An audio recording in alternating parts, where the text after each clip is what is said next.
করতে যাচ্ছেন।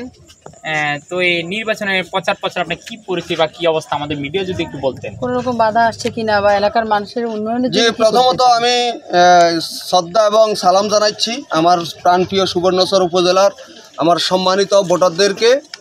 আগামী যে 8 তারিখ যে নির্বাচন, সেই নির্বাচনে আমি প্রত্যাশা রাখছি যে আমার যে নির্বাচনী প্রতীক মাইক মার্কায় সুবর্ণচরের সর্বস্তরের মানুষ আমার জন্য ব্যাপক উৎসাহ উদ্দীপনা নিয়ে সুবর্ণচরের 8টি ইউনিয়নের মানুষ ঝাঁপিয়ে পড়ছে।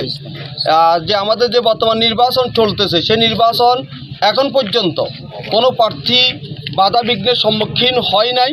উৎসবমুখর পরিবেশে সুবর্ণচরের সকল জায়গায় আমরা প্রচারণা করতেছি। আচ্ছা, সুস্থ নির্বাচন হলে আপনি বিজয়ের ব্যাপারে কতটুকু? সুস্থ নির্বাচন হলে আমি প্রত্যাশা রাখছি যে আমি শতভাগ নির্বাচনের ব্যাপারে আশাবাদী। আমি একটু বলে রাখি যে আমি কিছুদিন আগে যে জেলা পরিষদ নির্বাচন হয়েছিল, সেই নির্বাচনে আমি সদস্য পদে লড়াই করেছিলাম। মাননীয় সম্মানিত যে মেম্বার এবং চেয়ারম্যান মহোদয়গণ আছে, তারা 18টি ভোট আমাকে দিয়েছে। পুরো সুবর্ণচর উপজেলাতে সকল মেম্বার চেয়ারম্যানদের সাথে আমার ইনশাল্লাহ সুসম্পর্ক রয়েছে। আর সকল ভোটারদের ধারে ধারে গিয়ে আমি ভোট চাইছি। আমি কোনো প্যানেল থেকে ভোট করতেছি না, আমি প্রত্যেকটি জনগণের ধারে ধারে গিয়ে ভোট চাইছি। আমি জনগণের প্যানেল, এই সুবর্ণচরের মানুষের প্যানেল, এই সুবর্ণচরের প্রত্যেকটি ভোটারের উপর আমার আস্থা এবং বিশ্বাস রয়েছে যে তারা তাদের যে কাঙ্ক্ষিত যে রায়, সেই রায় দিয়ে আমাকে নির্বাচিত করবে বলে আমি প্রত্যাশা করছি।